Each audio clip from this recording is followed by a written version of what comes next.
पटियाला हिंसा के बाद 3 अधिकारियों पर गिरी गाज, इंटरनेट सेवाएं हुई बहाल। पंजाब सरकार के खालिस्तानी विरोधी मार्च को लेकर दो समूहों के बीच झड़प के एक दिन बाद पटियाला जिले में मोबाइल इंटरनेट और एसएमएस सेवाओं को निलंबित कर दिया था। अब ये सेवाएं बहाल कर दी गई है। दो समूहों के बीच हुई हिंसक झड़प को लेकर सरकार ने तत्काल प्रभाव से पुलिस महानिरीक्षक पटियाला रेंज, पटियाला के वरिष्ठ पुलिस अधीक्षक और पुलिस अधीक्षक का तबादला कर दिया है। हालांकि जिला प्रशासन और अधिकारियों ने अब इस बात का दावा किया है कि शहर में स्थिति शांतिपूर्ण और नियंत्रण में है। पटियाला में काली मंदिर और बाहर जहां झड़प हुई थी वहां पर बड़ी संख्या में पुलिस अधिकारियों को तैनात किया गया है, जबकि विभिन्न हिंदू संगठनों ने यहां बंद का ऐलान किया है। राज्य के गृह मामलों और न्याय विभाग ने पहले तो इंटरनेट एसएमएस सेवाओं को निलंबित कर दिया था, लेकिन हालात सामान्य होने के बाद फिर से बहाल कर दिया गया है। गोरखनाथ मंदिर हमले के आरोपी मुर्तजा अब्बासी के आतंकी संगठन आईएसआईएस से लिंक। गोरखनाथ मंदिर की सुरक्षा में तैनात पुलिसकर्मियों पर अचानक धारदार हथियार से हमला करने वाले मुर्तजा अब्बासी को लेकर यूपी पुलिस ने कई बड़े खुलासे किए हैं। अब्बासी से यूपी एटीएस ने पूछताछ की। मुर्तजा अब्बासी की कई सोशल मीडिया, बैंक खातों का लेन देन और ऑनलाइन वॉलेट की भी जांच की गई है, जिसके बाद बताया गया है कि वो आतंकी संगठन आईएसआईएस के लड़ाकों के संपर्क में था। यूपी पुलिस के ADG law and order Prashant Kumar ने इसे लेकर मीडिया को जानकारी दी। 3 अप्रैल 2022 को अभियुक्त अहमद मुर्तजा अब्बासी ने श्री गोरखनाथ मंदिर परिसर गोरखपुर की सुरक्षा में तैनात पुलिस कर्मियों पर धारदार हथियार से हमला कर दिया था। इस संबंध में थाना गोरखनाथ जनपद गोरखपुर में उचित धाराओं में अभियोग पंजीकृत किया गया तथा बाद में धारा यूएपीए के विभिन्न सेक्शनों की बढ़ोतरी की गई। उपरोक्त अभियोग की विवेचना दिनांक 5/4/22 को यूपी एटीएस के द्वारा ग्रहण की गई। यूपी एटीएस द्वारा अभियुक्त मुर्तजा से विस्तृत पूछताछ की गई तथा अभियुक्त के निशानदेही पे बरामद विभिन्न इलेक्ट्रॉनिक डिवाइस का डाटा विश्लेषण किया गया। अभियुक्त मुर्तजा के विभिन्न सोशल मीडिया अकाउंट्स जैसे जीमेल, ट्विटर, फेसबुक आदि का भी विश्लेषण किया गया। अभियुक्त मुर्तजा के विभिन्न बैंक खातों, ई वॉलेट के वित्तीय लेन देन का भी विश्लेषण किया गया। यूपी एटीएस की अब तक की गहन विवेचना एवं विभिन्न तकनीकी विश्लेषणों से अभियुक्त मुर्तजा के संबंध में निम्न तथ्य प्रकाश में आए हैं। अभियुक्त विभिन्न सोशल मीडिया प्लेटफॉर्म जैसे फेसबुक, ट्विटर, टेलीग्राम आदि के माध्यम से आईएसआईएस फाइटर्स एवं आईएसआईएस सिंपैथाइजर्स के संपर्क में था। उक्त अभियुक्त वर्ष 2014 में बेंगलोर पुलिस द्वारा गिरफ्तार ISIS propaganda activist Mehdi Masroor विश्वास से भी अपने सोशल मीडिया अकाउंट्स के माध्यम से संपर्क में था। अभियुक्त विभिन्न आतंकी संगठनों के रेडिकल प्रीचर तथा आईएसआईएस के संबंधित आतंकी विचारधारा को बढ़ावा देने वाले जिहादी साहित्य एवं ऑडियो व वीडियो से पूर्णतया प्रभावित था। अभियुक्त ने सोशल मीडिया प्लेटफॉर्म पर आतंकवादी प्रोपेगेंडा एक्टिविस्ट के समक्ष वर्ष 2013 में संसारुल तौहीद की बैयत उर्फ शपथ ली थी तथा वर्ष 2014 में इस संगठन का विलय आईएसआईएस में हो गया था।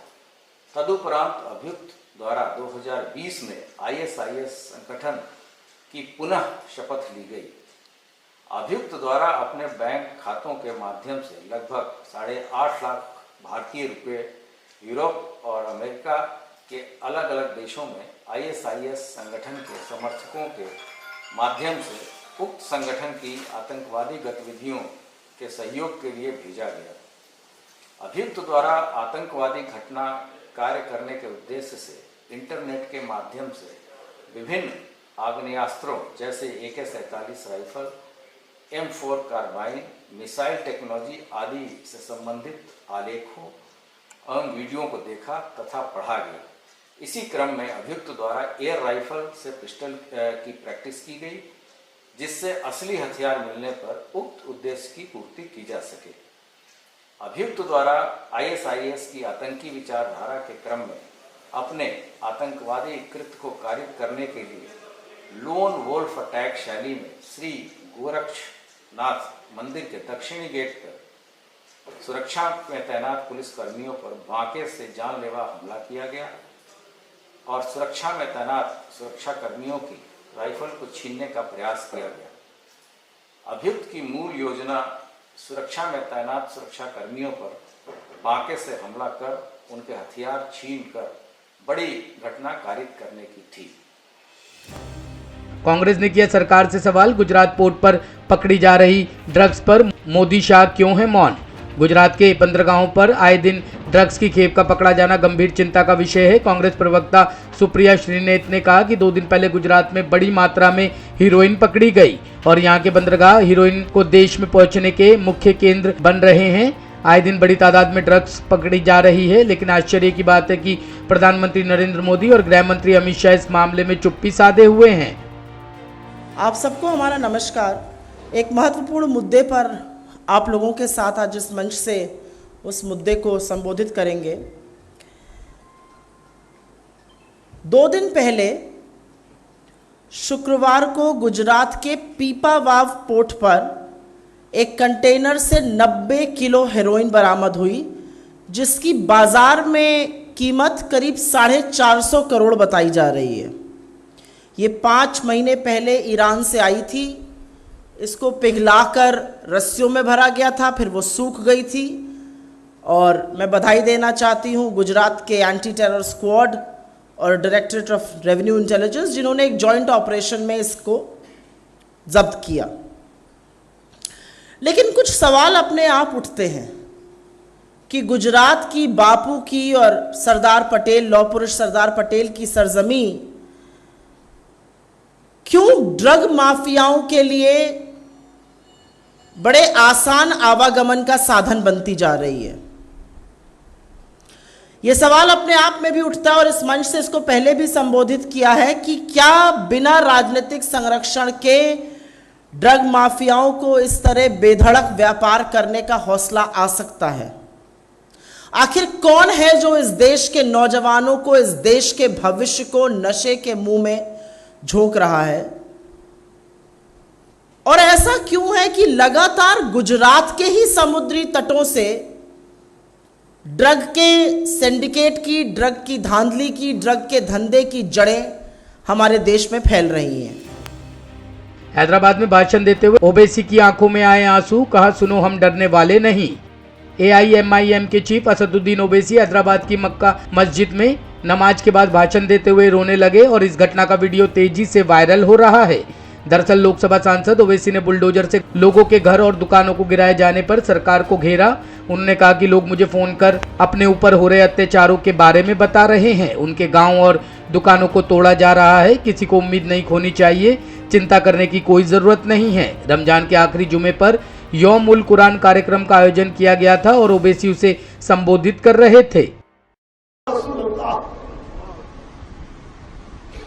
या रसूलल्लाह जुल्म हो रहा है आपकी उम्मत पर।